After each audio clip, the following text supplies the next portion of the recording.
আসসালামু আলাইকুম। আশা করি সবাই ভালো আছেন। আমি মূলত ছোট এবং বড় সবাইকেই পড়াই। আমি নিজেও পড়ি। তো গতকাল আমাকে এক বলতে গেলে উনি আমার সবথেকে বড় স্টুডেন্ট আমার প্রতিষ্ঠানের।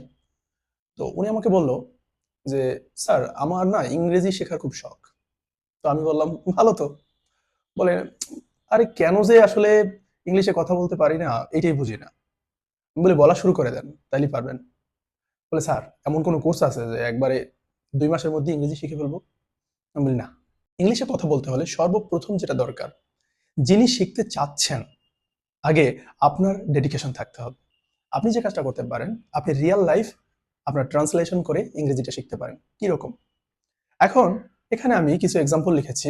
আমার ১ম এক্সাম্পলটা হচ্ছে, এই লাইটের আলোটা আমার চোখে পড়ছে।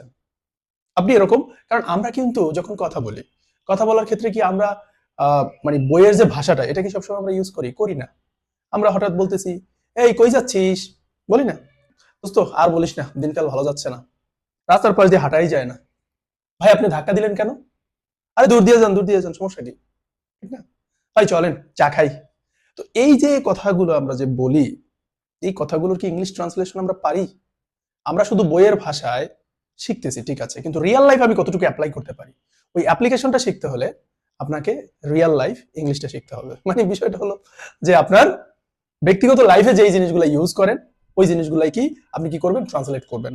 রাইট? যেমন আপনি দেখেন এখানে লেখা আছে লাইটের আলোটা আমার চোখে পড়ছে বা লাইটের আলো চোখে পড়ছে। So the light is shining into my eyes. আপনি কিন্তু কি করছেন? লাইটের আলো চোখে পড়ছে, এটা ট্রান্সলেশনটা শিখছেন। The light is shining into my eyes. পরে আপনি বললেন আপনার বন্ধুকে, দোস্ত আমার আর ভালো লাগে না। রাইট?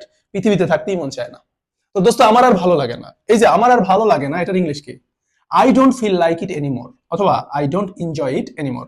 আর এনজয় আর ফিল লাইক এখন দুইটা কিন্তু কনটেক্সট অনুযায়ী ইউজ হয়। এখন আপনি একটা মুভি দেখতে গেছেন, মুভিটা আপনার ভালো লাগতেছে না, তাহলে কি তখন আপনি এনজয়টা ইউজ করবেন। ঠিক আছে বিষয়টা? আর ফিল লাইক, যেমন আপনি একটা সিচুয়েশন আছে, সিচুয়েশনটা আপনি পছন্দ করছেন না, আপনার ভালো লাগতেছে না, তখন আপনি বলতে পারতেন যে I don't feel like it anymore. আর যদি এনজয় না করেন তাহলে I don't enjoy it anymore. ওই যে আমার আর ভালো লাগে না, কনটেক্সট অনুযায়ী আপনি বসাতে হবে। আপনি হঠাৎ বললেন, আরে অনেকটা দিন চলে গেল, একটা আম খাইতে মন চাইতেছে। এখন দেখেন এই যে এগুলো কিন্তু আপনি রেগুলার বলেন, তাই না? বাংলায় বলেন। ওই জিনিসগুলাই শুধু ট্রান্সলেট করা শিখবেন, আর কিচ্ছু না। ইংলিশ শেখা খুবই সহজ, যদি ওগুলো ট্রান্সলেট করেন এবং ওগুলো প্র্যাকটিস করেন তাহলে এনাফ। তো আপনি বলছেন আম খাইতে মন চাইতেছে, এটা ইংলিশে বলেন কি? I feel like eating mangoes. I feel like eating mangoes, হয়ে গেল।